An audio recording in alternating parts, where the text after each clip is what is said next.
Bueno, vamos a empezar. Bueno, esta semana se desarrolla la parte de cartografía. Es un tema importante que ha venido mucho en preguntas de examen, ¿no? No solamente de la pre, sino también exámenes de admisión. Eh, los temas que se tocan acá principalmente son las representaciones cartográficas, que son tres: mapas, cartas, planos, algunos elementos, principios también que hay que tener en cuenta aquí, y por lo que vamos a dar un zapping principal de qué se está hablando esta semana. Vemos lo que son las representaciones cartográficas, las principales, la definición, qué cosa es la cartografía, operaciones artísticas, técnicas, científicas, para elaborar y utilizar, ¿no?, y analizar representaciones de la superficie, ¿no?, en general. Vamos a ver acá, por ejemplo, en el sentido que nosotros hablamos de cada uno de ellos con sus respectivas características a las cuales va a desarrollarse en las clases, ¿no? Son los temas que se van a tomar en cuenta de estas tres principales representaciones cartográficas. Pasando a lo que son los principios, esto planteado por el geógrafo, cartógrafo, hablamos cartógrafo sobre todo, Konstantin Salichev: base matemática, representación cartográfica y generalización cartográfica. Pasamos a lo que es la tecnología que se aplica también a la cartografía. Quiere decir que es una tecnología aplicada, ¿no?, para las representaciones que se realizan de la superficie. Y también acá empezamos con la primera representación, que es el mapa, tipos de mapa. Están los topográficos, temáticos, y dentro de los temáticos algunos ejemplos: el climático, edáfico, etnolingüístico, que si hablamos de temas o mapas temáticos, son mapas exclusivamente que tienen un tema, información, ¿no?, específicos, de aplicativos también se les conoce. Y los elementos del mapa, donde encontramos los símbolos convencionales, que generalmente lo encontramos dentro de la leyenda, la escala a utilizar para la representación de la superficie y la proyección cartográfica, que es importante para generar la menor deformación de la superficie, sobre todo cuando se genera la representación, ¿no? Y la proyección es a utilizar: proyecciones cartográficas 3, cilíndrica, para representar zonas de latitudes bajas, cónica, medias y azimutal, pues zonas de latitudes altas, ¿no? Y las características que presenta cada una de ellas: proyección cilíndrica, tenemos cuando un cilindro tiende a envolver la parte esférica de la Tierra, ¿no? Un cilindro secante o tangente a la esfera. Y de ahí se generan las proyecciones a través de meridianos y paralelos. Y también la UTM, que es un tipo de proyección en la cual desde 1958 el Perú lo utiliza para sus representaciones en general de toda la superficie del Perú, ¿no? Sabemos que esta proyección de UTM, el cilindro ya no es convexo, sino es tangente a la Tierra, al globo, y a lo largo de un par de meridianos opuestos, ¿no? En el caso de este tipo de proyección, el mundo se divide en 60 usos, ¿no? Y si queremos nosotros verlo, pues podemos observar que estos 60 usos son de esta manera, acá, ¿no? De 1 a, en este caso, 60. Y cada uno tiene una distancia de 6 grados, ¿no? La amplitud de cada uno, como dice acá, es de 6 grados, ¿no? Es lo que se conoce, lo de amarillito. Hay un meridiano central siempre que se da entre un uso cartográfico. Uso horario es muy distinto. es para el cálculo de la hora. Esto es cartográfico, y el cual se divide, hay un meridiano central, 3 grados, 3 grados, ¿no? El conjunto hace de 6 grados. Y el Perú justamente utiliza este tipo de proyección para su representación, ya que estamos ubicados en el uso 17, 18 y 19, como se muestra en el gráfico. Y estos meridianos centrales, los meridianos centrales son el 81, 75 y 69 grados. Si nosotros podemos observar acá, ¿no? Están dentro de este espacio, sobre todo importante. Por eso que queremos representar, por ejemplo, la ciudad de Cusco, el departamento del Cusco, nuestra referencia va a ser el uso 19 de Mercator. Bueno, esta es una, sobre todo, una proyección que permite la representación de la superficie, ya sea con mayor exactitud, o sea, que tenga la menor deformación, y es una prolongación de la universal, cilíndrica universal, ¿no? La cónica para superficies medias, ¿no? La azimutal polar, como su nombre lo dice, para zonas de los polos alejados de alta latitud. Los símbolos cartográficos que son parte del lenguaje visual que tiene un mapa. Estos símbolos convencionales o estandarizados también muestran la información que tiene la superficie, ¿no? Y esto se muestra a través de estos símbolos a representar. La escala, bueno, vamos a mencionar dos tipos de escala numérica y escala gráfica o lineal. La numérica es una forma que se representa mediante una reacción aritmética o también conocida como una fracción, en este caso una fracción, 1 sobre 5 millones, 2.5 millones o 1 sobre 5 millones, ¿no? Y esto, bueno, como se llega a interpretar, sabemos que esto es como decir, 1 representa centímetros, la escala siempre está expresada en centímetros. Un centímetro equivale en la realidad, ¿cuánto? O sea, 5 millones de centímetros. A eso se refiere. Esa es la interpretación que se da con este tipo de escala, ¿no? Directamente. Y las escalas que tenemos que recordar siempre, ya porque son escalas ya estandarizadas, que se manejan incluso para problemas de escala que han venido mucho. Sobre todo es la Carta Nacional del Perú, que es 1 sobre 100.000, y el mapa oficial del Perú, que es 1 sobre 1.000.000. Por eso cuando vienen problemas de escala, a veces de frente te mencionan la Carta Nacional del Perú, ¿no? Entonces, cuando sí te mencionan la Carta Nacional del Perú, te están dando la información que se trata de 1 sobre 100.000, que es la escala que se está manejando. Así también como es el mapa oficial del Perú, ¿no? Te mencionan el mapa oficial del Perú, eso quiere decir que la escala que se está manejando es 1 o 1.000.000. ¿Ya? Y la escala gráfica o lineal es aquella escala que está segmentada, subdividida, ¿no? Y que tiene dos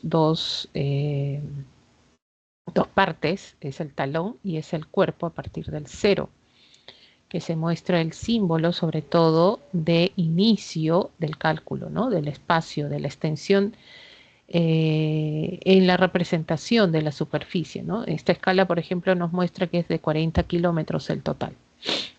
Pero si nosotros queremos saber la referencia de cuánto equivale un centímetro, si yo mido un centímetro en el mapa, cuánto equivale en la realidad, la respuesta es 10 kilómetros, ¿no? Y esa información generalmente lo encontramos en el talón, o si es que nos piden hallar en un examen, esta información no te viene y tú tienes que hallar a partir de la última información que te dan de la distancia total del terreno, y partes con el primer segmento. El primer segmento es el que va a generar esta información principal, ¿no? Un centímetro es equivalente a 10 kilómetros, ¿no? De esa manera.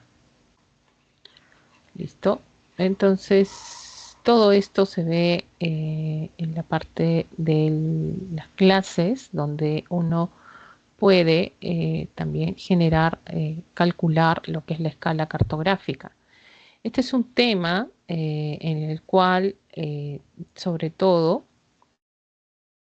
pues se propone, ¿no? Se propone sobre todo que se genere,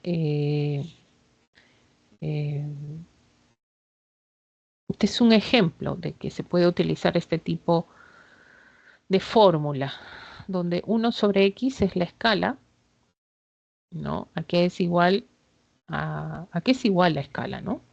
1 equivale a la distancia en el mapa y x la distancia en el terreno. O sea, el gráfico es este, ¿no?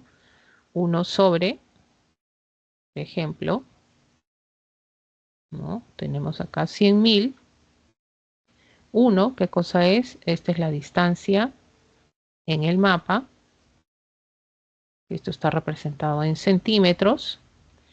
Y 100.000 es la distancia en el terreno, ¿no? Entonces, esa es la información que te da la escala. Ahora, obvio que para esto es una equivalencia. Con esta equivalencia podemos operar matemáticamente cualquier problema que se nos presente de escala, ¿no? Por ejemplo, distancia en el mapa. Si me preguntan esto, ¿qué quiere decir? Que tengo que hallar este valor, pero, por ejemplo, me dan la escala y me dan la distancia en el terreno. Si ya tengo estas dos informaciones, ¿no? Estos dos datos, ya puedo hallar la distancia en el mapa. Igual, si te piden la distancia en el terreno, te dan la distancia del mapa y la escala. Entonces, lo único que hay que es aplicar con esta fórmula, ¿no? Aplicar la igualdad, ¿no? La equivalencia y, sobre todo, pues hallar lo que se te pide, ¿no? Lo que se está pidiendo. ¿Listo? Muy bien. Nos vamos entonces a lo que vendría a ser las cartas topográficas. Sabemos que estos fundamentalmente caracteriza lo que es la planimetría, o sea, utilizan la longitud y latitud, y también la altimetría, o sea, la altitud, ¿no? Entonces están sobre todo representando el suelo, o sea, la toponimia y la información sobre todo de la superficie, ¿no? Se trata de plasmar la mayor información. Una carta topográfica está representada en escala mediana, ¿no? La escala mediana. Y generalmente está representando, ¿qué está representando? Provincias en su mayoría, ¿no? Provincias. Ahora, tienen a representar sobre todo altitud. Y cuando hablamos de altitud es metros sobre el nivel del mar, ¿no? Entonces todos los numeritos que vemos acá, esto que vendría a ser metros sobre el nivel del mar. Y esto en una carta se conoce como la cota. O sea, la cota, ¿qué información te muestra? O te da, es metros sobre el nivel del mar, que esto vendría a ser la altitud. Se utilizan curvas de nivel, ¿no? Que tienen, estas curvas de nivel tienen algo importante que vendría a ser sobre todo la misma altitud, ¿no? Es como que yo veo que acá hay una línea donde dice 4.928, sigo la línea, quiere decir que toda esa línea que circunda 4.928 tienen la misma altitud, ¿no? Y que están formando una curva de nivel. Isométricas, que representan la superficie continental, y batimétricas, que representan el relieve submarino, que tenemos relieves también en la parte submarina, que esto ya no se da metros sobre el nivel del mar, sino metros bajo el nivel del mar.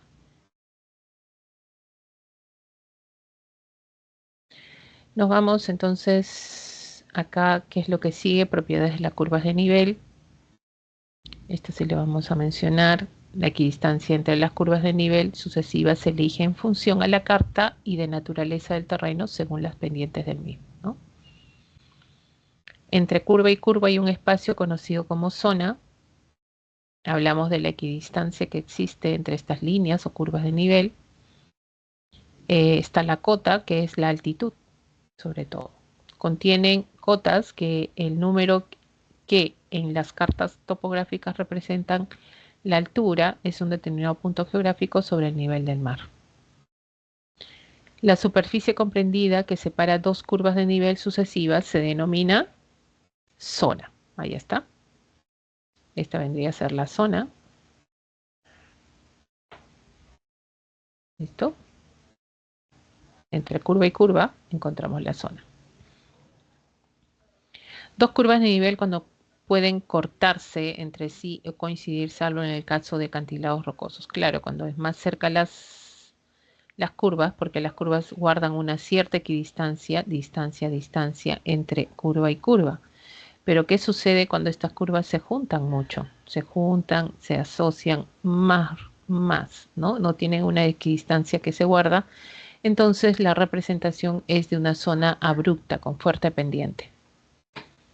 Cuando más cerca están las curvas, las líneas se cortan más, quiere decir que hay más pendiente, la pendiente es más alta, ¿no? Si las curvas van separadas, hay pendiente suave. Esta es una pendiente suave y esta es una pendiente fuerte, ¿no? Así, paradita. Y esto es más suave, ¿no? Esto es más suave. Entonces acá, esto dice que pues hay una separación, ¿no? Y cuando se juntan, la pendiente tiende a ser más fuerte. Salvo en las depresiones, ¿ya? Salvo en las depresiones, las curvas de nivel más cerradas tienen mayor cota que las contiguas, ¿no? Esto es una elevación. Como nos damos cuenta que es una elevación también, ¿ya? Es que sube las cotas, ¿no? 10.000, 20.000, 30.000, 40.000, 50.000, ascendentes. En cambio acá en la depresión, ¿no? ¿Qué sucede en la depresión? Pues empieza con 30 metros y va descendiendo 25 hasta llegar a la parte más pequeña, se supone más pequeña, ¿no? Que vendría a ser 5 metros. ¿Qué quiere decir? Va de más a menos. Esto es una depresión. Y esto lo puedo sacar también por la cota, ¿no? La cota te da esa información sobre todo. Y el plano también es una representación de superficie en la cual, pues, si se muestra acá en el gráfico también, el tipo de escala que se utiliza para un plano es una escala muy grande, ¿no? Es grande. Y generalmente las escalas grandes muestran muchos detalles de información.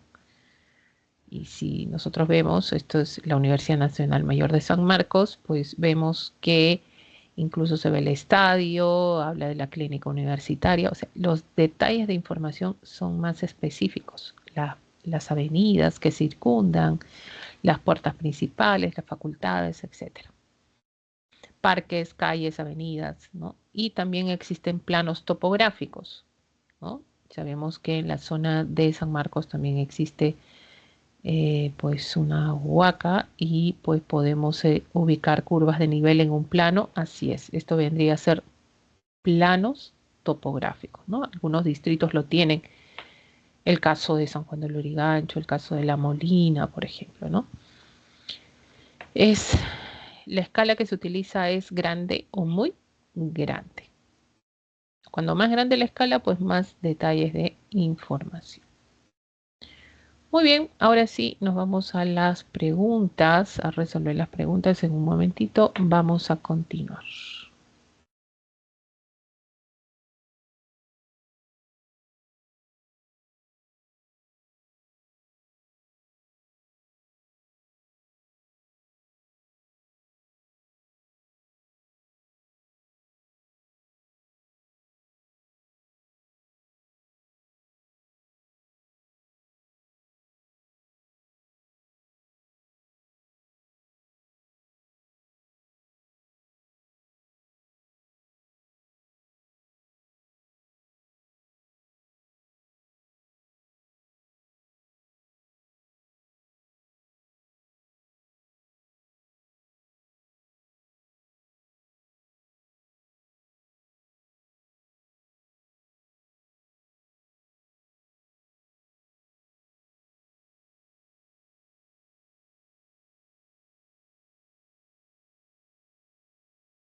Bueno, vamos a continuar entonces. Si se presentan algunas preguntas, dejarlo por el chat, hacerlo saber.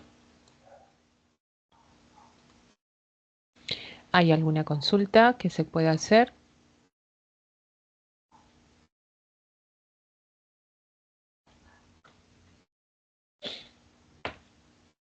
Parece que no tenemos consultas. Vamos a empezar entonces a resolver el ejercicio número 1. Dice, en un seminario sobre los principios básicos de la cartografía, el expositor sostiene, ¿qué cosa está sosteniendo, no? Que las transformaciones que sufre la superficie terrestre para ser representado en un documento requieren de la selección, o sea, te están dando acá como elemento sobre todo principal, ¿no? Como dato, te está hablando este expositor, ¿no? Requiere la selección de lo principal y esencial del tema a cartografiar, ¿no? Entonces está hablando de los principios básicos de la cartografía y específicamente se está relacionando con lo principal y esencial. Entonces, un poquito nos vamos a recordar la teoría donde habla de los principios establecidos según Salichev y habla de 3 principios, ¿no? La base matemática que habla de establecer la selección de la proyección cartográfica más conveniente. Claro, la idea es que tú selecciones una proyección cartográfica para tener la menor deformación de la superficie. Eso te plantea la base matemática. Está relacionado con la geometría, las coordenadas geográficas y la escala, ¿no? Entonces, la base matemática asociado al cálculo, el uso de una proyección cartográfica que te va a ayudar. Sí. A ver.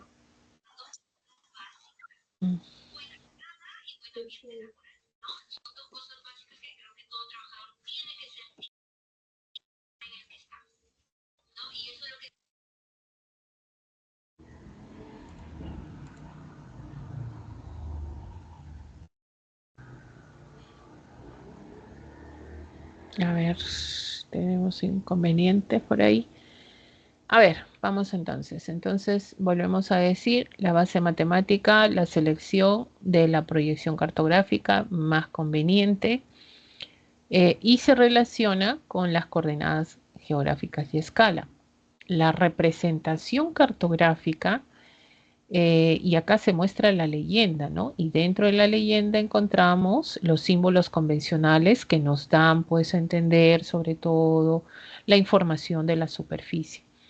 Entonces, está relacionado a la sustitución de la imagen real de la superficie terrestre por símbolos convencionales, ¿no? Todo lo que yo quiero representar lo hago a través de estos símbolos que voy a establecer sobre todo ahí en la leyenda, van a estar como información. Y la generalización cartográfica sobre todo está hablando de la selección de lo principal y esencial del tema según la escala del documento cartográfico. Quiere decir, de acuerdo a lo que yo quiero representar, qué tipo de escala voy a utilizar. Si yo quiero mayor generalización, mayor o menor generalización, ¿no? Si yo quiero mayor generalización, quiere decir que voy a establecer sobre todo, pues es un mapa, pues simplemente donde quiero referencias, ¿no? Abarco un espacio grande, pero algo general, nada más. En cambio, si establezco la menor generalización, quiere decir que voy a tener mayor detalles de información. Entonces, la escala que voy a utilizar para que sea que yo tenga mayor información es una escala grande, por ejemplo, ¿no? Y acá, si yo quiero la mayor generalización, es una escala pequeña. ¿Ya? Es una escala pequeña. Y la que está entre los dos es la escala mediana, ¿no? ¿Ya? Es la escala mediana. Entonces, De acuerdo a esto, yo voy a generar un tema según la escala del documento, ¿no? Porque si yo quiero, utilizo una escala pequeña, o sea, y mayor generalización, pues puedo realizar el mapa político de una región, de un país.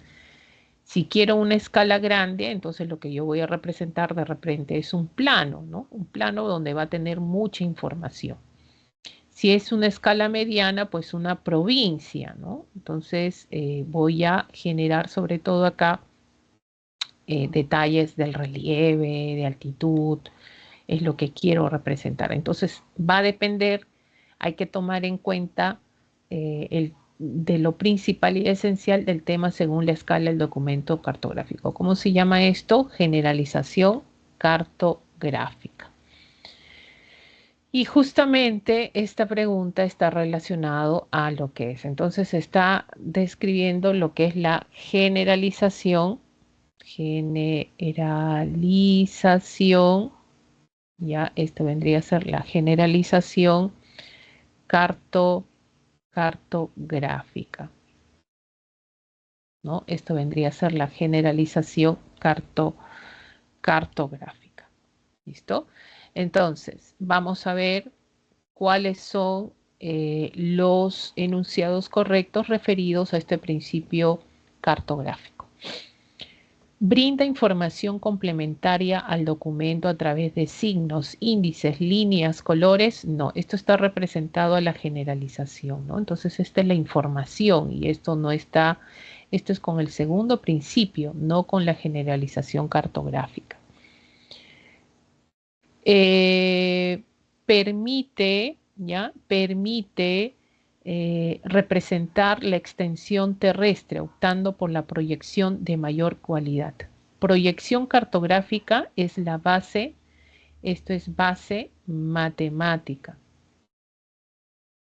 ¿ya? Entonces no está relacionado con la generalización cartográfica, entonces tampoco sería respuesta. La 3 accede a plasmar la calidad y cantidad de fenómenos que pueden visualizarse en el detalle.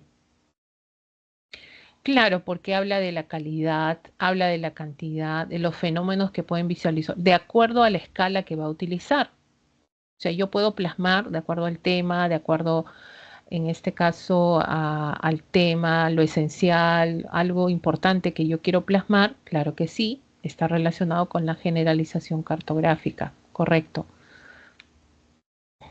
Valida la utilidad del documento cartográfico, así como la escala final de su, claro, utiliza un tipo de escala para su representación, y esto es correcto. Entonces, 3 y 4 sería la respuesta, ¿ya? No olvidemos que la generalización cartográfica permite de seleccionar lo principal, lo esencial del tema según la escala del mapa.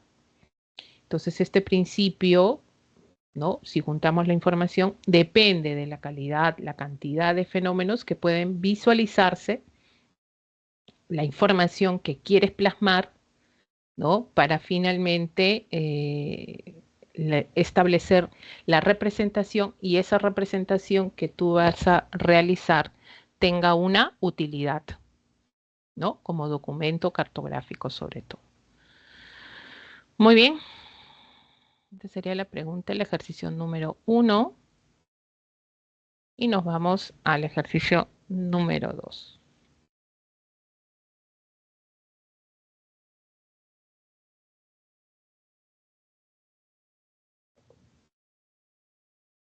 En un momentito esperamos consultas académicas si no resolvemos el ejercicio.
Empezamos, ya que no tenemos consultas, vamos al ejercicio número 2.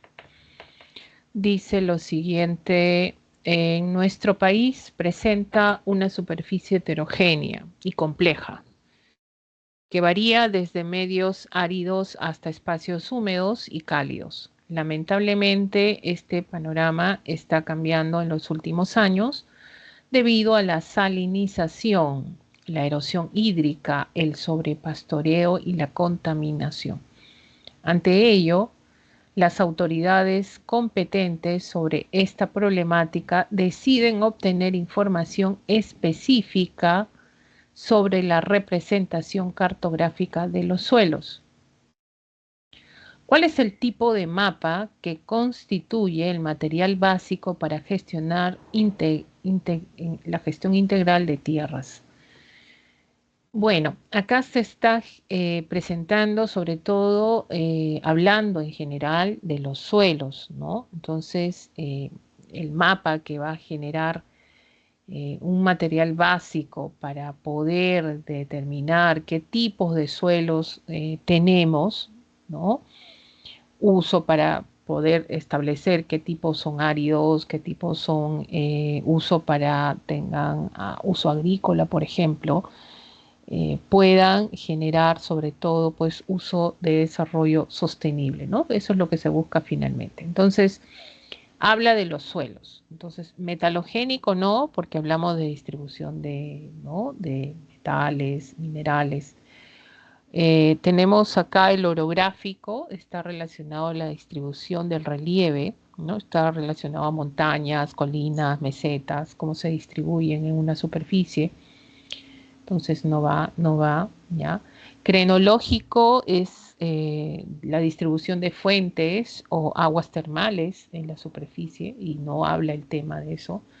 Demográfico es la población, la distribución de la población, y la respuesta sería edáfico, ¿no? El edáfico está representando los tipos de suelo y dentro de la finalidad de estos tipos de mapas es difundir la información de cuáles son los suelos útiles para el uso agrícola, por ejemplo, o la expansión, ¿no?, de estos suelos, sobre todo de la agricultura.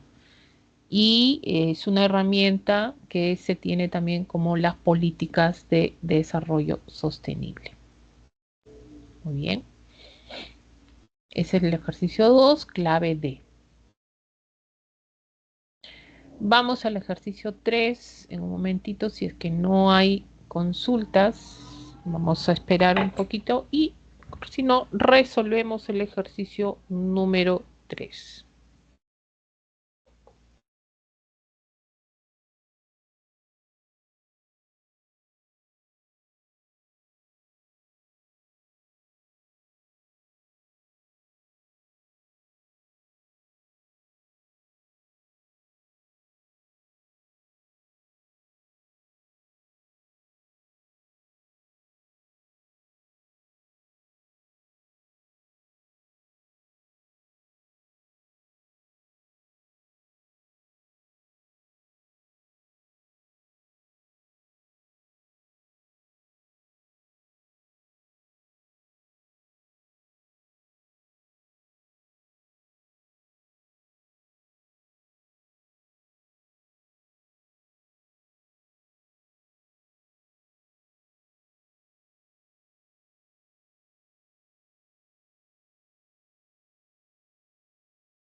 Vamos al ejercicio número 3.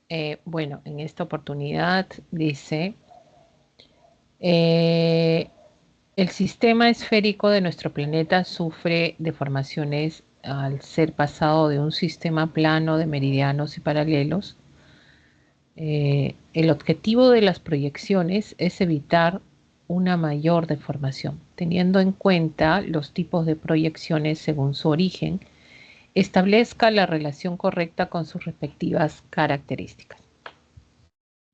Entonces, esta pregunta nos alude a lo que es relacionar. Vamos, la proyección cilíndrica, la proyección cónica y la proyección azimutal polar. El primero, los paralelos, ¿no? Los paralelos, perdón, son círculos concéntricos y los meridianos son rectas que divergen a partir del polo. Entonces vamos a ver. Círculos concéntricos que divergen a partir del polo. Los paralelos B se distancian más a mayor latitud y los meridianos se presentan como líneas equidistantes. C, los paralelos son arcos en forma equidistante y los meridianos son rectas que convergen hacia los polos. Nos vamos un ratito a las características de cada una de las proyecciones.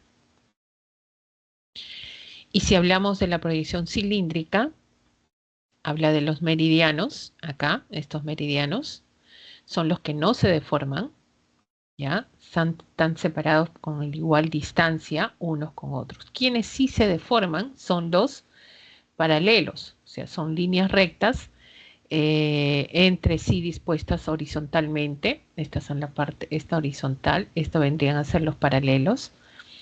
Y a medida que se alejan del ecuador, la distancia de estos es mayor, ¿no? Tiende a ser mayor. Cuando más se alejan del ecuador, hay mayor deformación, quiere decir por parte de los paralelos, ¿no? Entonces hay mayor deformación en zonas más altas, hay menor deformación en zonas más cercanas al ecuador. Es por eso que se utiliza para representar superficies ubicadas cerca del ecuador, ¿no? O a baja latitud. La cónica, ¿no? Un cono con vértice que envuelve la Tierra, ¿no? Pero no en su totalidad, donde los meridianos se presentan como rectas. Estos son los meridianos, acá tenemos, son como rectas, ¿no? Que se dirigen hacia los polos, ¿no? Todos se están dirigiendo hacia los polos, ¿no?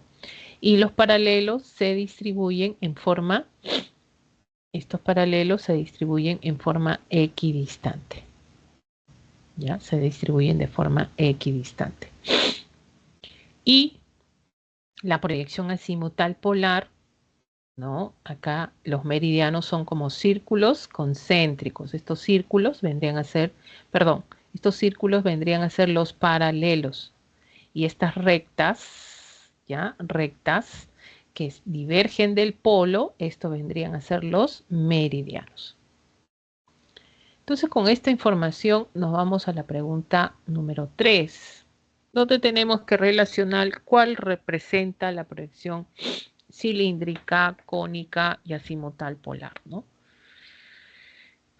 Los paralelos son círculos concéntricos y los meridianos son rectas que divergen a círculos concéntricos, algo así, ¿no? Y dicen que los meridianos son rectas que divergen del polo. Entonces, ¿qué tipo de proyección es esta, no? Los paralelos se distancian más a mayor latitud. Entonces, esto es 0 grados. Acá está el primer paralelo, 10 grados, ¿no? Y conforme van acá, ¿sí? Se distancian más del ecuador.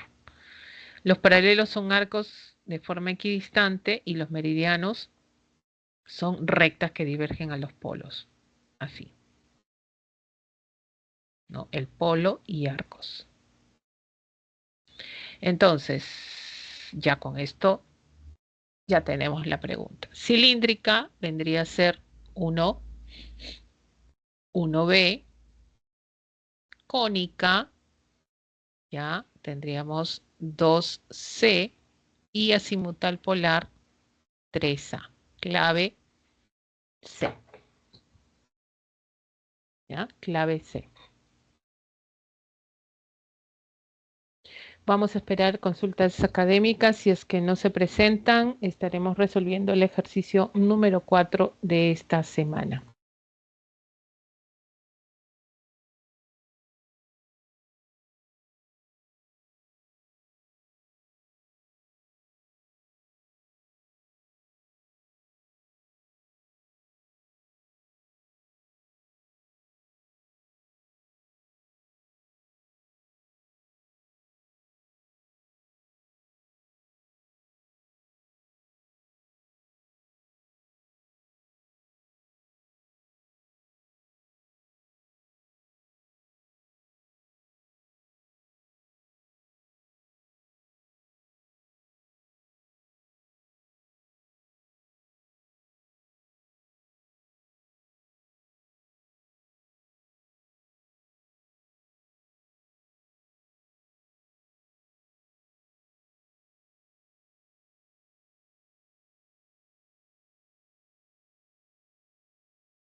Bueno, vamos a resolver el ejercicio 4, perdón, donde dice, a partir de la observación de la siguiente imagen, determina el valor de verdad de los siguientes enunciados sobre la área representada en la carta topográfica. Bueno, esto está referido a lo que es cartas topográficas, todas las características que se utilizan o los puntos que hay que tener en cuenta para representar superficies que tienen 3 dimensiones, ¿no? En este caso, pues, latitud, ¿no? Tienes ahí longitud y también altitud, ¿no? Y altitud está referido a metros sobre el nivel del mar, ¿no? Entonces, a partir de acá vemos el gráfico, esto es la orientación que se tiene norte. La base de esta elevación es 400, luego baja a 500, sube a 600, no, perdón, sube 400, 500, 600, 700, 800, 850. Esto es lo que hace referencia, ¿no? Ahora, con respecto a los enunciados, dice, el área representada muestra una pendiente muy pronunciada en su sector septentrional. Entonces, si este es el sector norte, su sector septentrional, quiere decir que esta zona tiene una pendiente, y para que sea pendiente, las curvas tendrían que estar así. Unas muy cerca que otras, ¿no? Así. O sea, ¿cuándo estaríamos hablando de una pendiente? Cuando se muestra esta cercanía de las curvas acá, ¿no? Esto vendría a ser una pendiente. Y una pendiente fuerte, ¿no? Porque están muy cercanas las curvas. Entonces acá el área muestra donde sí se acercan es en el sector sur, no es en el sector norte, ¿no? Acá la pendiente es más pronunciada y acá es una leve pendiente. Entonces esto sería falso. Ya, el primero falso. 2. Las cotas o puntos de altitud, cotas, estas son las cotas que muestran la altitud. Ya, vamos a sombrearlas todas.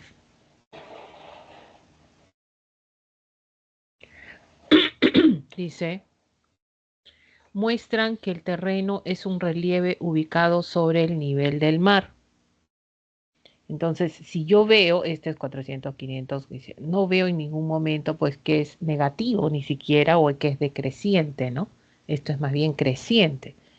Muestran que el terreno es un relieve que está, es decir, es una elevación, ¿no? Es una elevación la que se representa y eso es correcto, verdadero. El 3, la curva de nivel periférica, ¿ya? Periférica, representa la base del relieve y tiene menor cota que las contiguas.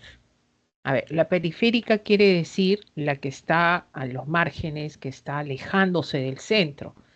¿Cuál es? Acá, ¿no? Entonces, si nos vamos, sería la periférica, esto de acá.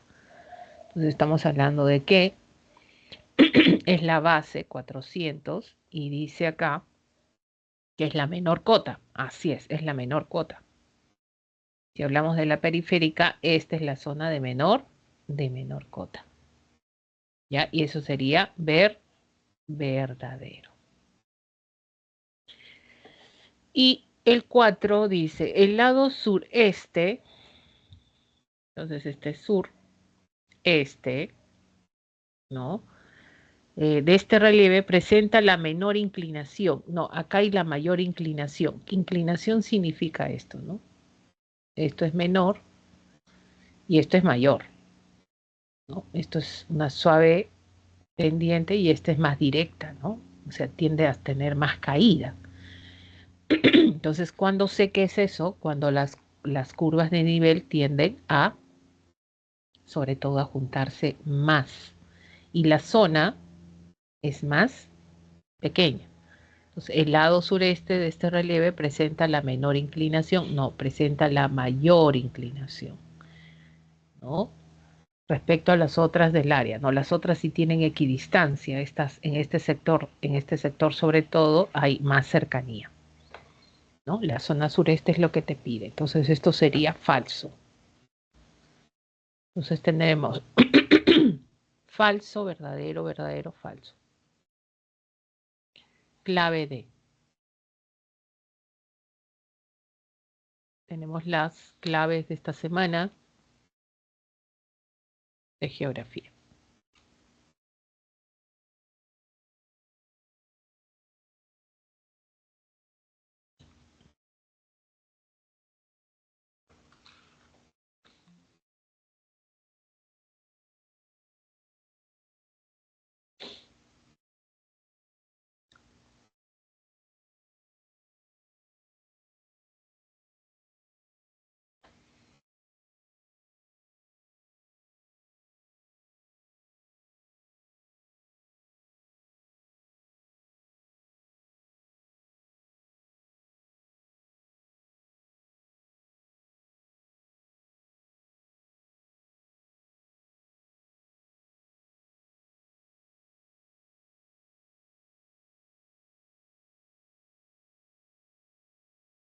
Muy bien, vamos a continuar. Si es que se presentan algunas consultas académicas, por favor, hacerlas Hola. llegar.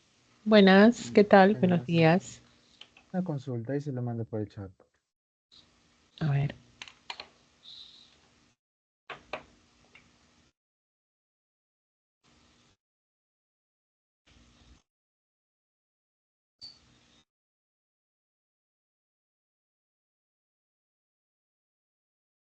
¿Esto es de examen de admisión? Sí, profesora. Ya, ¿cuál ha sido tu duda acá? Específicamente en la 2, ¿cómo es la perspectiva de los rayos solares? Me cuesta un poquito ubicarme en los grados, latitud, longitud. ¿Te costó un poco o sí lo único que te ha generado problema es la 2 nada más? En general, no sé si no se puede, para corroborar mi clave, podría resolverla, la pregunta. A ver, ¿cuál ha sido tu clave? Cualquier punto de la superficie puede ser ubicado de forma precisa mediante el uso de meridianos y paralelos. Además, esta condición permite identificar características geográficas relacionadas con la localización. Por ejemplo, en un lugar X ubicado a 20, está 20 grados latitud sur y 65 grados longitud oeste. ¿Ya? Muy bien. Le corresponde condiciones particulares respecto a la ubicación referida, establezca. Me dices que has tenido dificultad, ¿no? A ver, vamos a ver entonces si te puedo ayudar. A ver, materiales. Vamos, PPT. A ver, eso, ojalá que te ayude esta partecita, ¿no? Mira, cuando tienes este tipo de preguntas, mira, para mí sería rápido solamente poner, ¿qué cosa? La latitud y listo, ¿no? Porque ya se supone que manejas esto más o menos, mira. ¿Ya? Porque ¿qué te dice? Te dice la pregunta que X tiene la coordenada, ¿qué coordenada tiene? 20 grados, esto es sur. Cuando te dice sur, esto es latitud, ¿no? Porque la latitud tiene dos orientaciones nada más, norte y sur. Entonces te está hablando de 20 grados, acá esto, 20 grados, ¿no? Latitud sur. Bueno, y 65 grados, bueno, un poquito más acá, acá estaría, ¿ya? 65 grados, acá estaría X, porque esto va acá, 65 grados, faltó poner acá, estaría acá, ¿no? Entonces, ¿te estás dando cuenta dónde está ubicado X? Sí, ¿No? profesora. Sí, ¿no? Entonces, esto es un cuadrante que te ayuda, pues esto es ya como algo básico, ¿no? Que uno debe ya manejar, ¿no? 20 grados, parte de acá, esto es latitud sur y esto es, en este caso, 65 grados longitud oeste. Ahora, ¿qué te dice la pregunta? Vamos a la pregunta. A ver, ups, ¿qué pasó? A ver, ¿dónde está tu pregunta? Dice acá, ¿no? Ajá, respecto a la ubicación referida, establezca el valor de verdad de las siguientes proposiciones. Podemos afirmar que en el invierno boreal recibe mayor insolación. Invierno boreal En el norte recibe, se refiere, ¿no, profesora? sí, boreal es norte. Ya, os quiere decir invierno boreal. Vamos entonces, vamos a poner ya. No tengo para compartir o lo puedo copiar. Ya, se lo hago después. Vamos a firmar. Quiero que te des cuenta nada más, ¿no?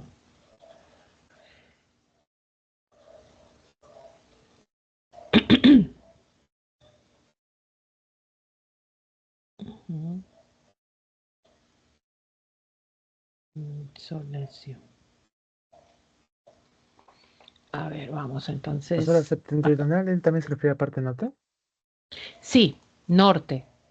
Ya, Ya, por pues, ejemplo, norte septentrional boreal. Sur, que vendría a ser Austral. austral, meridional. Ah, ya, ¿Ya? gracias. Austral meridional. Mira, podemos afirmar que en el invierno boreal recibe mayor insolación el invierno boreal. O sea, quiere decir, profesora, yo me voy al norte, ahí te vas al norte, de repente dices, ¿no? Ah, ese es el norte. El invierno boreal quiere decir para el invierno.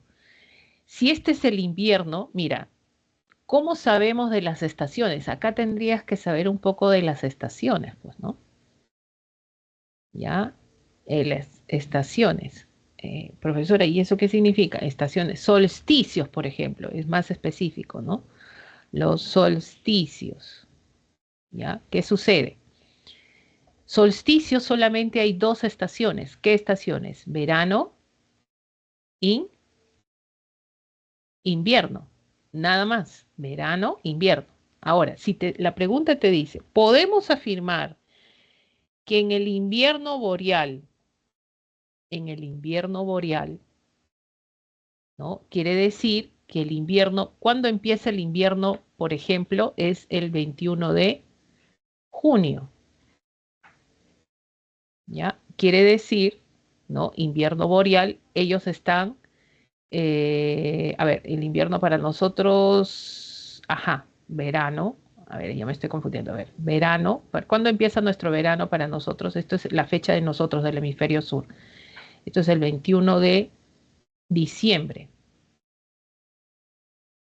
Ya, 21 de diciembre, verano, 21 de junio, 21, 22 de junio, invierno.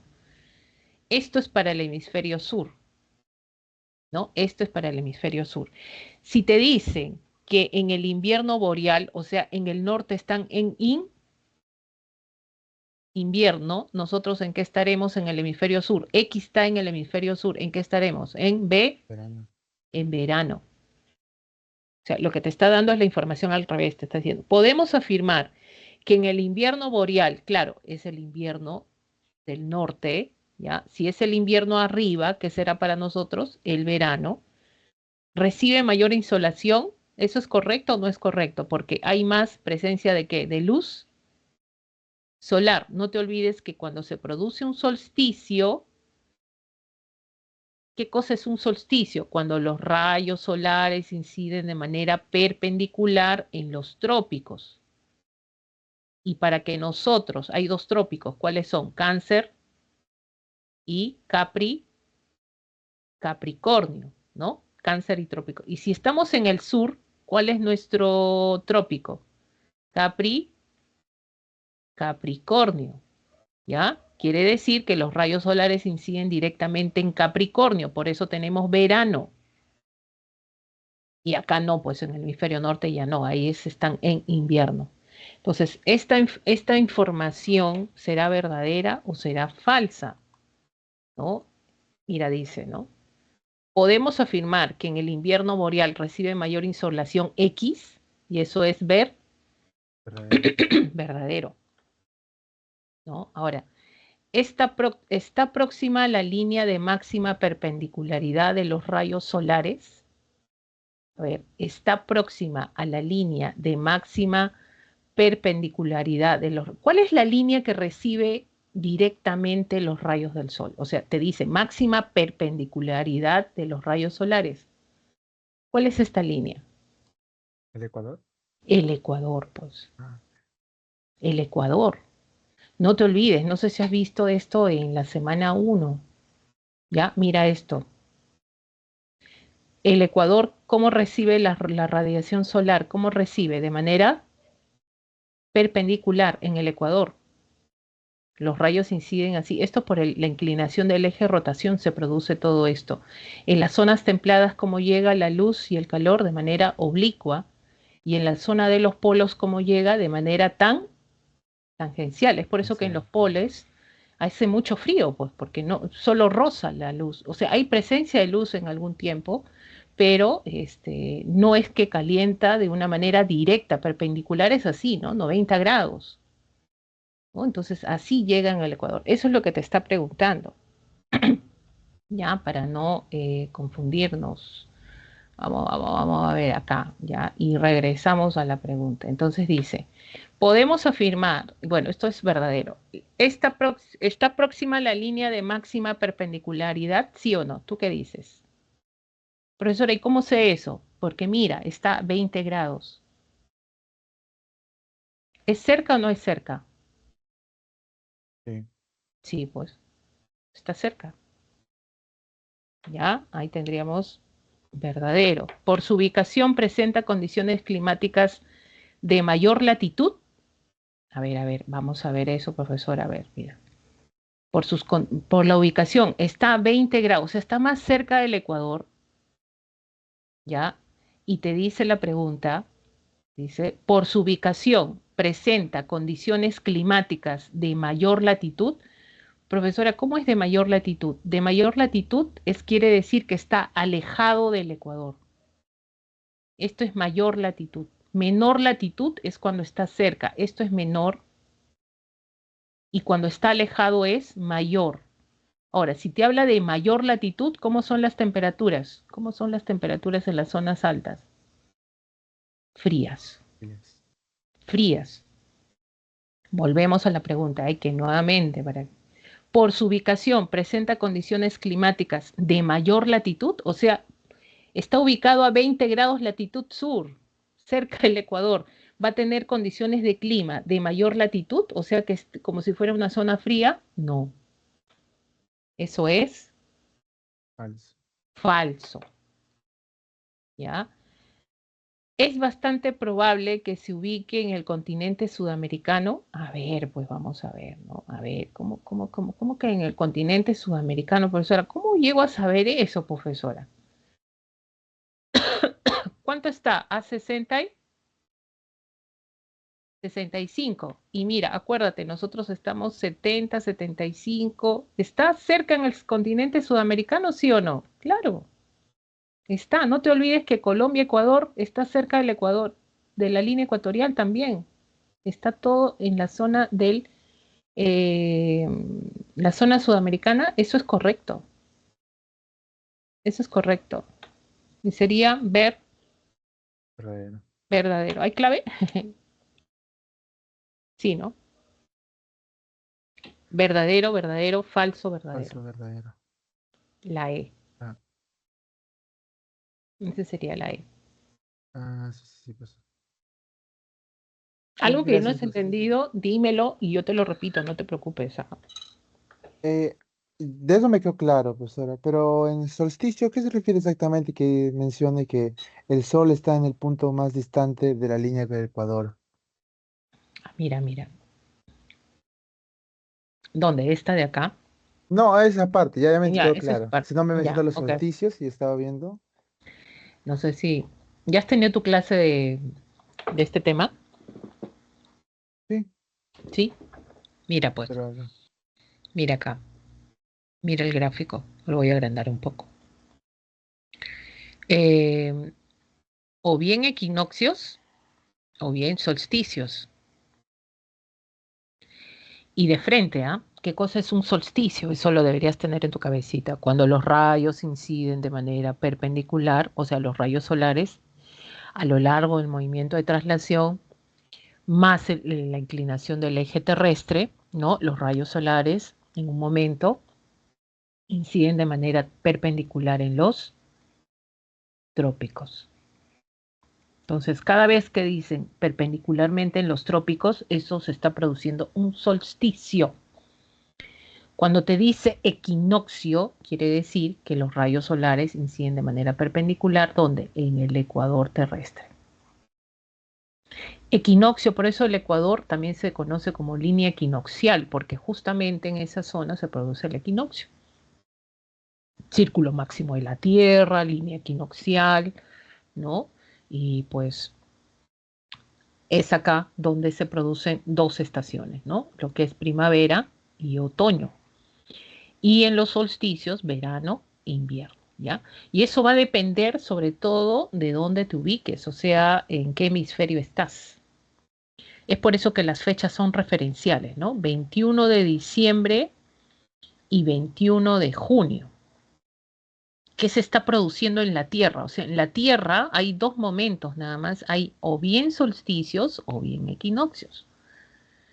Pero cuando se produce el solsticio hay dos momentos. O bien va a ser verano o bien va a ser invierno, de acuerdo a la ubicación del hemisferio, ¿no? Por ejemplo, si tú te das cuenta, en la posición de este gráfico, acá hay 0 grados, que es el ecuador terrestre, y más arriba, ¿quién está? Acá está el trópico de, este que vendría a ser el trópico de Cáncer, ¿no? Y date el otro momento donde ya no está, mira, acá está, en este caso el Ecuador, por acá, pero acá está el trópico. ¿Qué trópico es este? El trópico de Capricornio. Entonces, trópico de Cáncer, hemisferio norte, este es hemisferio sur. Hemisferio norte, hemisferio sur, ¿no? Entonces, ¿qué sucede? Cuando llega un momento que la Tierra está girando alrededor del Sol y por la inclinación del eje de rotación, los rayos solares inciden de manera perpendicular, mira dónde están llegando de manera directa acá al trópico de Cáncer. Si está llegando de manera directa al trópico de Cáncer, ¿qué estación se está produciendo? Verano. Pero como acá está aconteciendo verano en el hemisferio norte, en el hemisferio sur, ¿qué será? Invierno, o sea, las temperaturas bajan debido a qué, o sea, cambian las condiciones del clima con la estación también, porque ya los rayos no inciden de manera directa, ¿no? Es por eso que acá en este hemisferio sur vamos a tener invierno. ¿Coincide con tu hemisferio sur la fecha? Sí, profesora, en junio para nosotros, yo estoy en Perú, es hemisferio sur, ese es el invierno, ¿ya? En cambio, en el norte están en verano,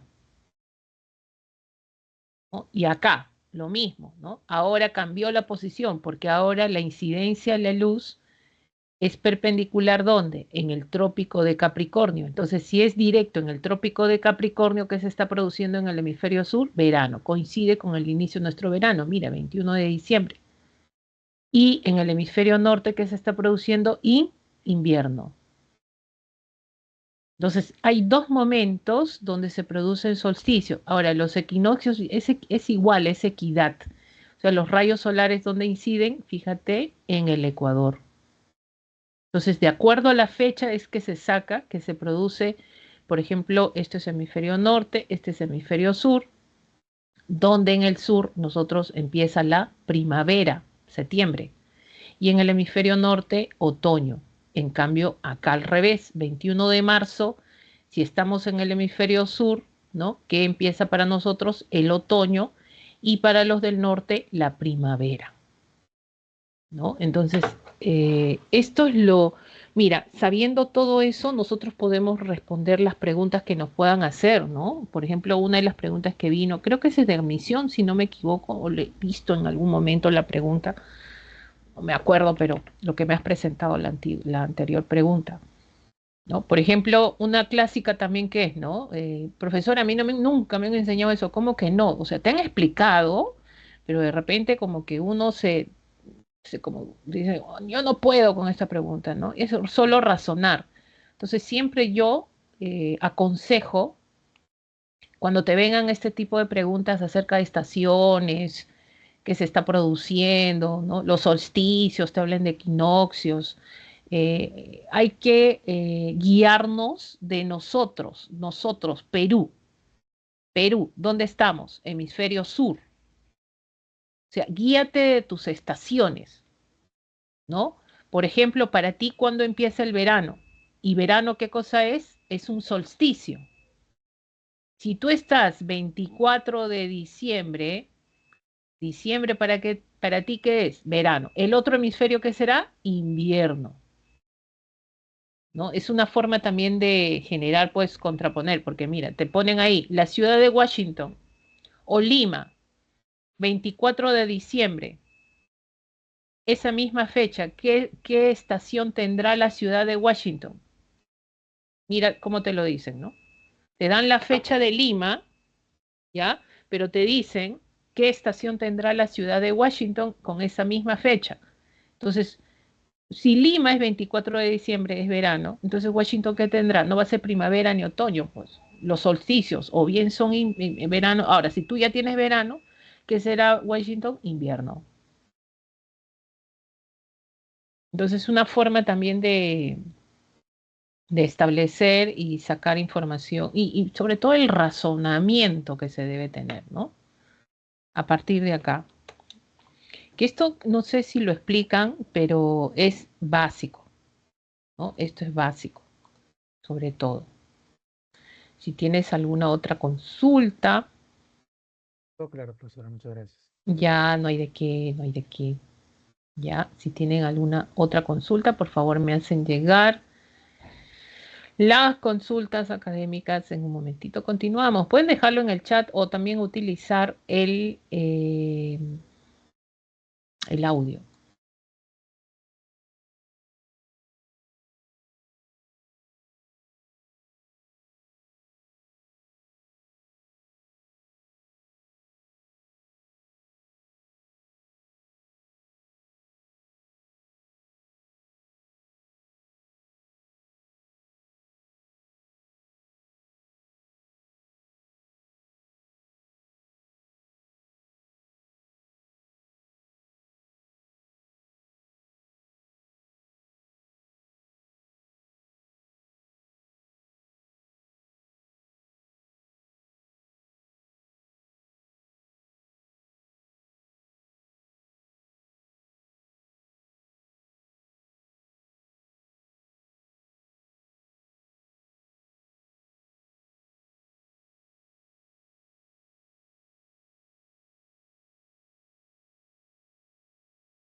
Bueno, no hay consultas académicas. Creo que seguimos resolviendo las preguntas en esta oportunidad. Hemos terminado lo que vendría a ser geografía. Si, bueno, si se presentan algunas otras consultas, estaremos resolviendo igual. Vamos con la semana 2. Esta semana se desarrolla, está iniciándose esta semana, donde en el caso de Educación Cívica se desarrollan las garantías constitucionales exclusivamente, ¿no? Vamos a ver cuáles son las garantías constitucionales, como se puede observar acá, el habeas corpus, habeas data, acción de amparo, acción de cumplimiento, acción popular y acción de inconstitucionalidad. Esto está establecido en el artículo 200 de la Constitución Política, ¿ya? donde vamos a ver sobre todo cómo las preguntas que vienen, tanto de la pre o admisión, siempre es a través de casos, ¿no? Donde se plantean casos donde el estudiante tiene que leer y sobre todo destacar qué características presenta la pregunta o el caso para acceder, qué garantía correspondería, ¿no? Utilizar. Bueno, estas garantías protegen sobre todo los derechos humanos fundamentales cuando son vulnerados. Están dentro del organismo, están dentro de la Constitución, o sea, es difícil que se vulnere una garantía constitucional. Estarías en contra de la Constitución política también, ¿no? Y bueno, eso es la parte donde se tiene que cumplir en todo momento. Todas ellas, como dice acá, corpus, habeas data, acción de amparo, cumplimiento y popular, se presentan al Poder Judicial. La única que se presenta al Tribunal Constitucional, no lo hacen los ciudadanos comunes, sino autoridades competentes, es el tribunal, al Tribunal Constitucional, ¿no? La acción de inconstitucionalidad. Y como se dice, se interpone el habeas corpus cuando se vulnera o amenaza la libertad individual, sobre todo de las personas o derechos constitucionales conexos, ¿no? Se interpone ante el juez constitucional donde se produjo la amenaza o afectación del derecho. Esto, en este caso, puede ser interpuesto mediante escrito, mediante medios electrónicos, lo puede hacer una persona misma que ha sido transgredida, no necesariamente un abogado, por ejemplo, ¿no? Dice acá, la demanda puede ser representada por la persona perjudicada o cualquier otra a su favor, también puede ser interpuesta por la Defensoría del Pueblo, puede ser interpuesta mediante un escrito, ¿no? Mediante un escrito. También tenemos acá entre los derechos protegidos, se encuentra al no ser detenido, salvo mandato judicial ni por las autoridades policiales, salvo flagrante delito el no ser privado del DNI o no ser exiliado por sentencia firme, al no ser obligado a declarar su culpabilidad en sí mismo, ¿no? El habeas corpus es, en este caso, se presenta entre el Poder Judicial, exclusivamente juzgado especializado, constitucional, y justamente es donde procede estas garantías, ¿no? Donde sí o sí se tiene que ver el caso de la persona que se ha sido transgredido sus derechos. Acá, la acción de habeas data, esto está en el artículo 2, incisos 5 y 6 de la Constitución, es componente para conocer ante el proceso del juez constitucional del lugar donde se encuentra la información o dato donde tiene su domicilio el principal afectado. Esta demanda solo puede ser ejercida por el afectado, sus tutores o curadores, o por medio de abogados también, ¿no? Solicitar información que requiera recibirla de cualquier entidad pública. O sea, es el derecho a la información cuando se presenta esta garantía. Los servicios informáticos computarizados o no públicos o privados que suministren información que afecten a la intimidad personal o familiar también. La acción de amparo, bueno, es ante el juez constitucional, donde se ha afectado, donde domicilia el autor también, se presenta, no procede en contra de normas legales ni resoluciones judiciales. Esto puede ser interpuesta por el propio afectado o por su representante y también por la Defensoría del Pueblo. El plazo para interponer la demanda prescribe a los 60 días hábiles de producir la afectación. ¿Qué busca la garantía? La protección de los derechos a la igualdad, no ser discriminado, a la libertad de conciencia, de opinión, de expresión, de información, de trabajo, a la propiedad, a la herencia, a la educación, a la seguridad social, entre otros. Cumplimiento, proteger el derecho constitucional de defender con eficacia las normas legales y actos administrativos frente a los actos sucesivos de los funcionarios o autoridades públicas, ¿ya? Se interpone ante el juez constitucional. Cualquier persona puede iniciar el proceso también con la Defensoría del Pueblo. Si el proceso tiene por objeto hacer efectivo el cumplimiento de un acto administrativo, solo podrá ser interpuesto por el interesado. Bueno, es cuando cualquier autoridad o funcionario no quiere acatar, o sea, renuente a acatar una norma legal o acto administrativo sin perjuicio de la responsabilidad de ley. La acción popular, esto se produce cuando se infringe la Constitución o una ley, cualquiera de los dos, en contra de los reglamentos, normas administrativas, resoluciones, decretos de carácter general, cualquier sea la autoridad que lo emane. Es de competencia exclusiva del Poder Judicial, ¿ya? Del Distrito Judicial sobre todo.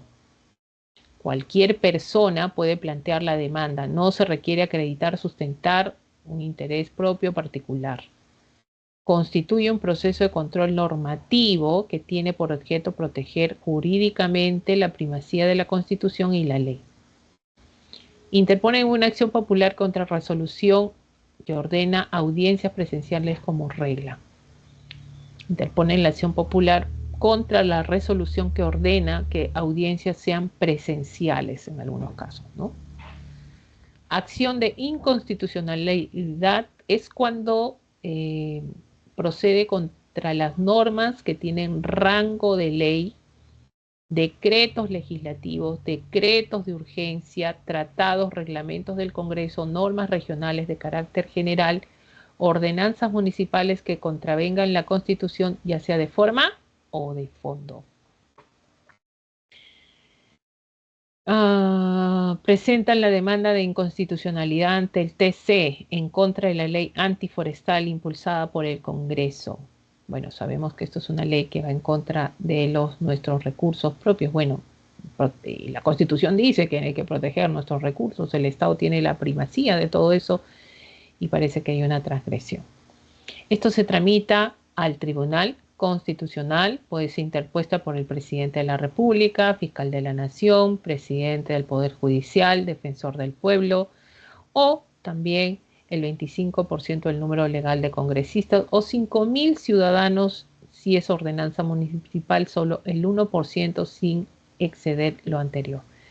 Gobernadores regionales, alcaldes, colegios profesionales de su especialidad. Son todos aquellos que pueden presentar una acción de inconstitucionalidad. ¿Qué cosa busca esta acción, ¿no? Proteger la Constitución, ya sea de fondo o de forma, ¿no? Entonces, tiene sobre todo a derogar alguna ley, norma que, pues, ordenanza municipal o que transgreda la Constitución, ¿no? Y también el tema sobre la Convención de los Derechos del Niño es un instrumento vinculante, jurídicamente vinculante, que comprende principios, derechos de garantías, documento donde se reconoce que los niños, seres humanos menores de 18 años, son individuos con derecho a pleno desarrollo físico, mental y social, y con el derecho, sobre todo, no de expresar libremente sus opiniones. ¿Cuáles son los principios que se establecen en la Convención? La no discriminación, el derecho a la vida, la supervivencia, el desarrollo, el interés superior del niño y la participación infantil. Bueno, todo esto es un solo, ¿qué cosa es? Estamos hablando de un zapping rapidito porque no, las consultas académicas no son clases, ¿ya? Las consultas académicas solamente respondemos dudas que se puedan presentar, que se han desarrollado las clases, ¿no? A partir de ahí. Y vamos a ver sobre todo dónde, ¿ya?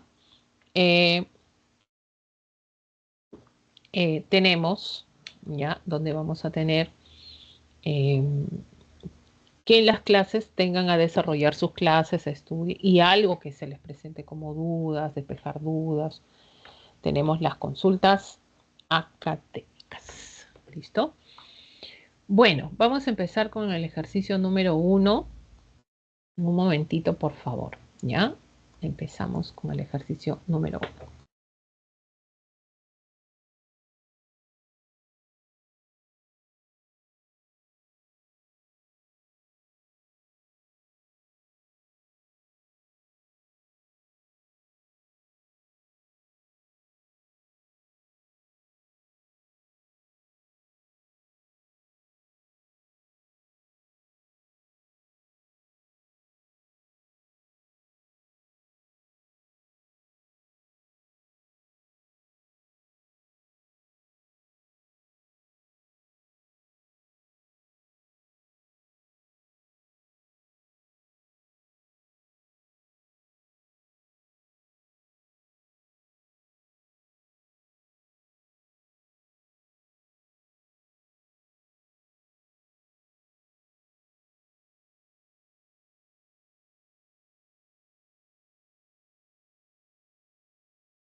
A ver, si hay alguna consulta que puedan realizar.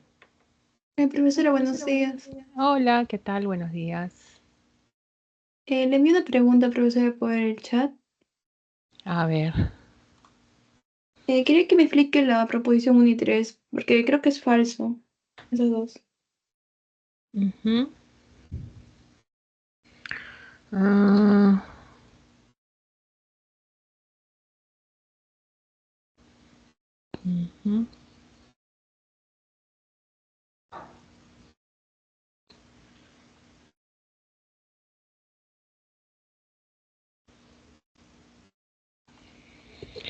A ver.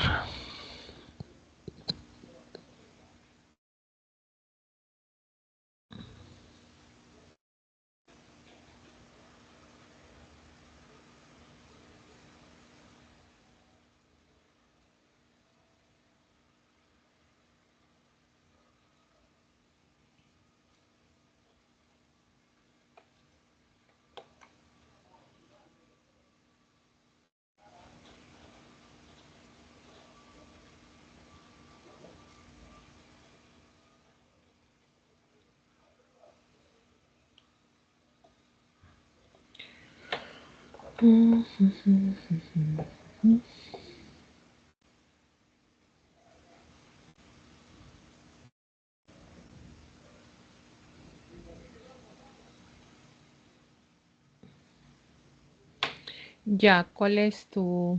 Vamos a empezar ahorita. La 1 y la 3 dices, ¿no? Sí, es que yo veo la 2 y la 4 y para mí sí es verdadera esas dos, y como la única clave es la A, ya marcaría la A, pero la 1 y 3 me trae duda. ¿Por qué te trae duda la 1? Porque serían falsos los dos en todo caso, ¿no? Entonces, ¿por qué sería falso? ¿Por qué sería falso? Porque dice, las geoformas del litoral marino evidencian, o sea, litoral marino, acantilados, bahías, penínsulas, playas, tómbolos, evidencian el predominio de la formación de relieves por agradación. ¿Y qué cosa es agradación? Acumulación de sedimentos. El Sería único que, degradación. Entonces. claro, pues, el único que es Ya. agradación sería tómbolo, pero Me en su sería porque mayoría, dice predominio, ¿no? sí, predominio. Esta es Ok. la palabrita que puc, puc, invalida. Ahora, los sistemas fluviales determinan en su desembocadura, o sea, los ríos, relieves por meteorización. Meteorización, a ver, relieves que se formen por meteorización. Los relieves se forman más por erosión, no te olvides. Y los sistemas fluviales forman relieves. Meteorización tenemos, ¿qué cosa es? La fragmentación. Hay meteorización física, hay meteorización química. Pueden fragmentar y pueden descomponer la meteorización. ¿no? Por ahí un relieve contribuye la meteorización, pero los relieves es más por erosión. Entonces eso sería falso. La meteorización es como una parte de la erosión, algo así. Claro, porque mira, la meteorización, no te olvides que es fragmentación de la roca in situ, en un solo lugar. Y para que tú hayas formación de relieve, de repente, y todavía por sistemas fluviales, no olvides que los sistemas fluviales trasladan sedimentos, ¿no? Entonces, basta que haya traslado a través de un agente erosivo, ya pues deja de ser meteorización. Meteorización es un solo lugar. En cambio, cuando te hablan de fragmentación, profesora, yo veo fragmentación, sí, pero hay transporte y hay luego sedimentación. Hay tres procesos, ya eso es erosión, ¿no? Acá te dice, los sistemas fluviales determinan, o sea, son los únicos que determinan, por cuando te dicen determinan, en su desembocadura, o sea, cuando desembocan, relieves por meteorización. No, relieves por meteorización no. En su desembocadura específicamente todavía hay formación de deltas, por ejemplo, ¿no? Y los deltas se dan por erosión y es agradación. Entonces ahí Y si en vez de desembocadura fuera donde inicia.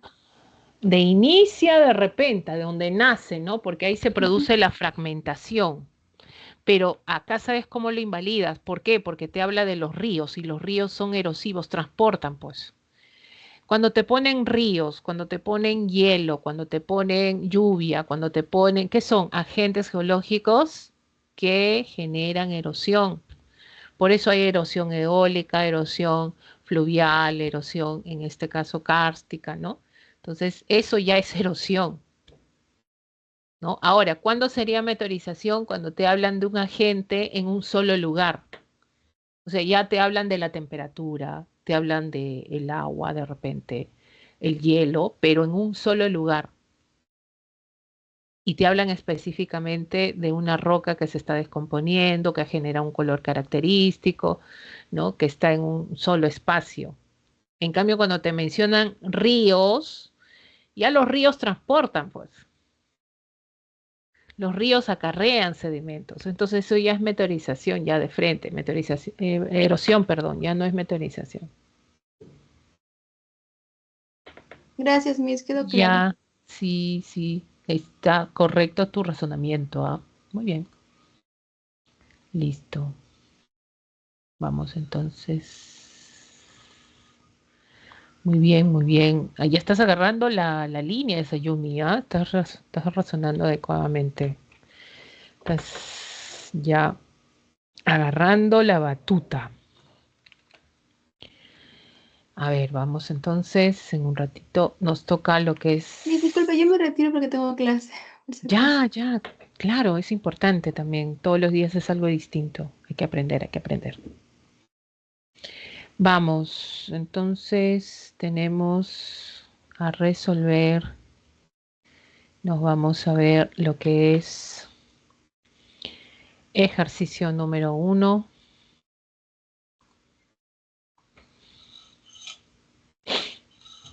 Bueno, en este ejercicio número 1, bueno, la semana 2 de cívica estamos hablando de las garantías constitucionales, ¿no?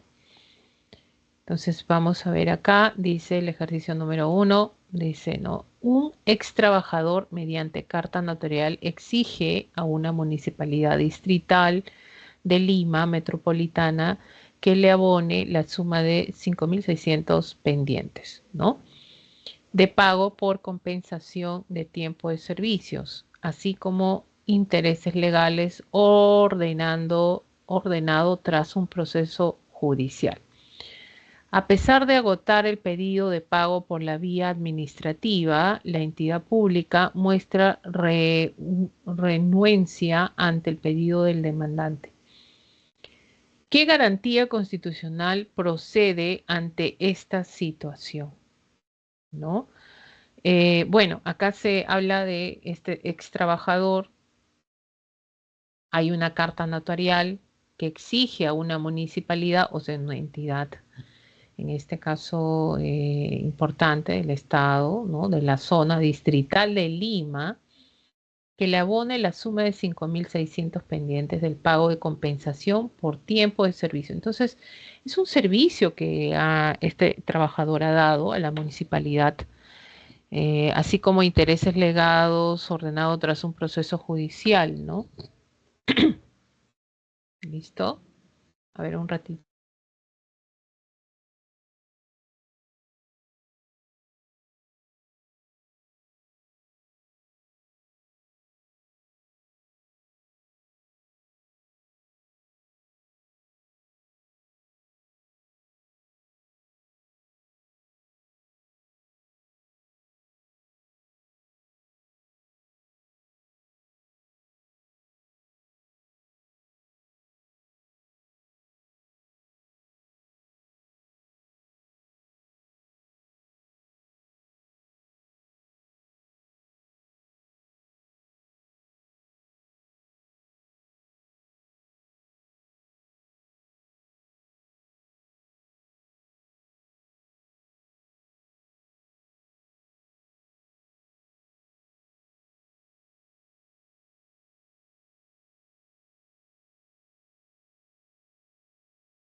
Bueno, en esta pregunta habla de, en este caso, a pesar de agotar el periodo de su pago por la vía administrativa. O sea, ha generado ya este ex trabajador, pues agotar todas las vías para que se le abone o reclame lo que le corresponde por haber generado pues un trabajo, ¿no? A la municipalidad. Entonces, ¿cuál es la garantía que hace que se pueda resolver el problema que tiene el trabajador?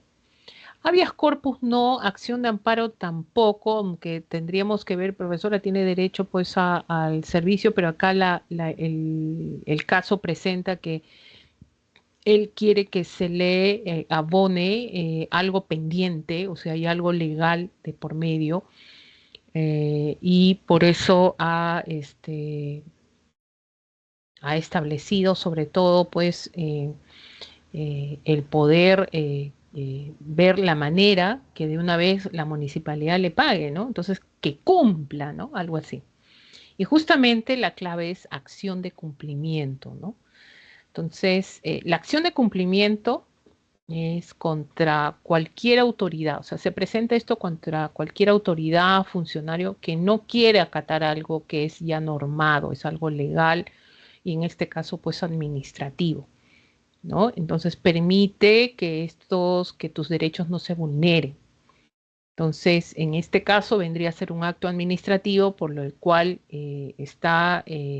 hay un documento de por medio, ha habido un trabajo de por medio y cuyo cumplimiento de estos derechos tengan a no ser quebrantados, ¿no? Entonces, el ejercicio 1 daría más a lo que es, según el caso que se presenta, sobre todo, a lo que es una acción de cumplimiento, ¿ya? Una acción de cumplimiento.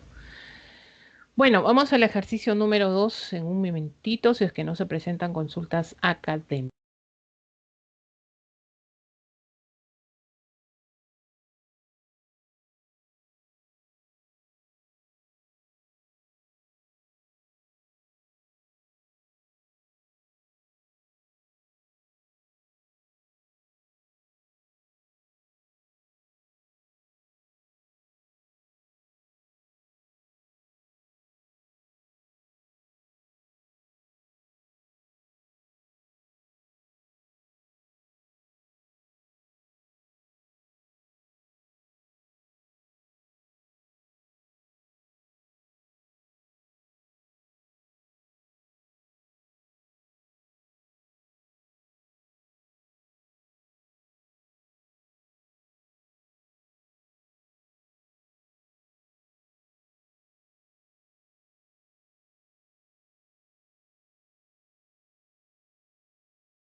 Vamos al ejercicio número 2. Dice, un ciudadano transitaba cerca de su domicilio, fue detenido por agentes policiales y conducido a la comisaría del entorno. Las autoridades sustentan la captura por el no pago de un préstamo de dinero que no cumplió ante su prestamista. Ante ello, el ciudadano exige su liberación a través de un habeas corpus. ¿Tiene sustento jurídico la presentación de dicha garantía? Y la respuesta de frente es sí tiene sustento, ¿no? Hay 3 sís, el cual vamos a descartar uno de ellos. Claro, el habeas corpus es un proceso en el cual tiene por finalidad, sobre todo, la protección de lo que es la libertad individual y todo lo que se relacione con los derechos constitucionales conexos. Entonces, cuando se amenaza o se priva de la libertad a una persona, entonces acá pues se puede presentar esta garantía, ¿no? Vamos a ver, sí, porque lo presentado garantiza que la detención sea efectuada en su domicilio. Garantiza la detención. O sea, tú no vas a presentar una garantía para que tu detención sea adecuada, óptima, ¿no? Y pues y quedes bien, ¿no? No, no es así, esto es incorrecto. La garantía se presenta para que te pongan en libertad. Cuando se está vulnerando algo que se está transgrediendo en contra de tu libertad, en este caso pues una detención. Sí, porque el recurso presentado nos da el derecho a no ser detenido por deudas. A ver, puede ser, porque dice, fue detenido por agentes policiales y conducido a la comisaría. Las autoridades sustentan la captura por el no pago, o sea, lo han detenido por no pagar el préstamo de un dinero que no cumplió. No hay prisión por deudas, ¿no? O sea, no puede haber prisión por deudas, y menos la policía estaría transgrediendo un derecho ahí de la persona. Hasta ahí estaría correcto. Sí, porque el habeas corpus nos protege contra las normas que tienen rango de ley. ¿Qué normas es la que nos está protegiendo? Acá no hay ninguna norma que se presente como sustento de la pregunta. Eso es incorrecto. Y la respuesta vendría a ser la clave C. La 2C. Vamos entonces a la siguiente pregunta. La pregunta número 3. Ya, la pregunta número 3.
Vamos al ejercicio número 3. Dice, las garantías constitucionales están enumeradas en el artículo 200 de la Constitución. Tienen como finalidad la protección de los derechos fundamentales, la supremacía de la propia Constitución, de la jerarquía normativa y de separación de poderes. Con respecto a estos mecanismos, identifique el valor de verdad de los siguientes enunciados: habeas corpus, acción de inconstitucionalidad, habeas data y acción de amparo.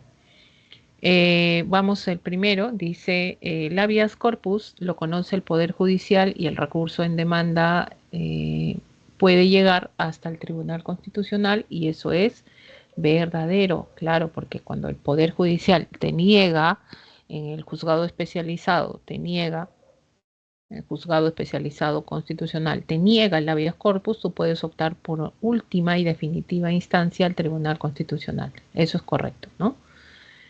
2, dice, la acción de inconstitucionalidad controla las normas con rango de ley y lo revisa en única instancia en el Poder Judicial. En el Poder Judicial no se emite una acción de inconstitucionalidad, es el Tribunal Constitucional. Ya es todo es exclusividad del Tribunal Constitucional, esta garantía. Entonces esto es falso. El habeas data brinda protección a la libertad de información pública, así como la sindicación, negociación colectiva y la huelga. Y esto es falso. La sindicación, negociación, la huelga son vulnerados, son definidos de representación. Esto es más acción de amparo, no habeas data. Esto es falso. La acción de amparo protege los derechos fundamentales y es interpuesto por cualquier ciudadano. Bueno, la acción de amparo es interpuesta por un abogado, ¿no? A tu representación, salvo el caso de habeas corpus donde se puede presentar de manera directa, ¿no?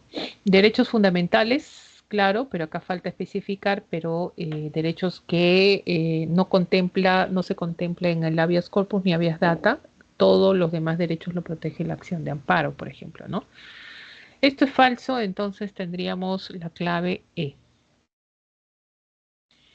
Listo, nos vamos al ejercicio número 4 y en el ejercicio número 4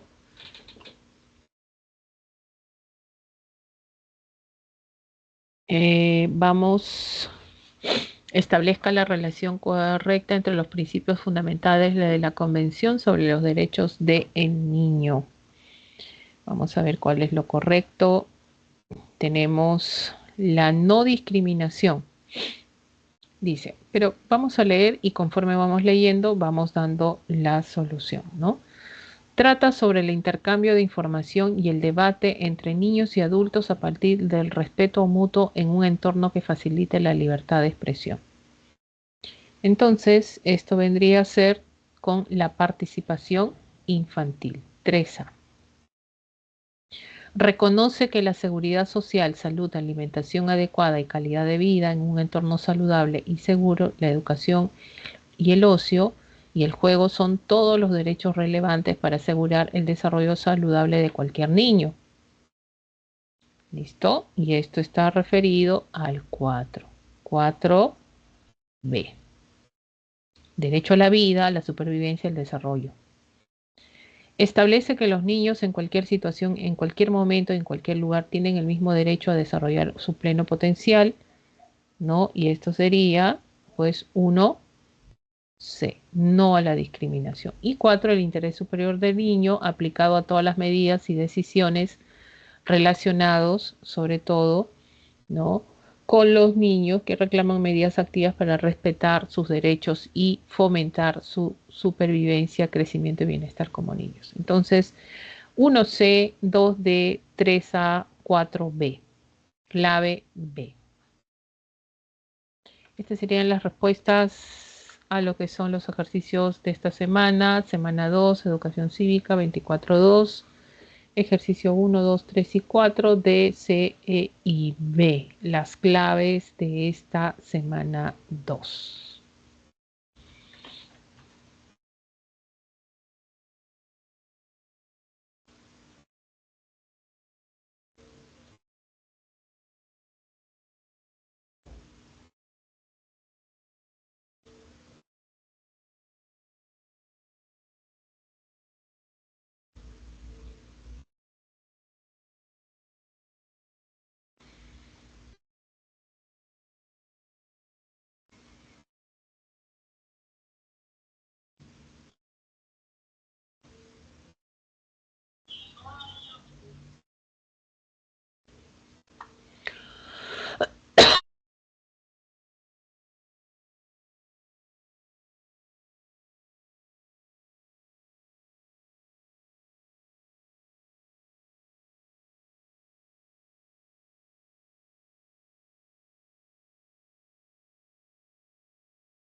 Bueno, hasta acá ya nos estamos terminando lo que son las consultas académicas. Estamos a 1 minuto. Ya estaríamos por esta oportunidad.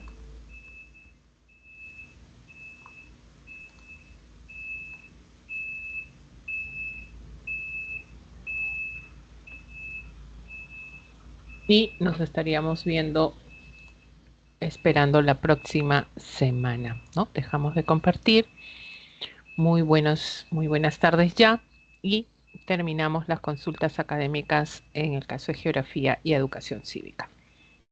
Saludos y buenas tardes.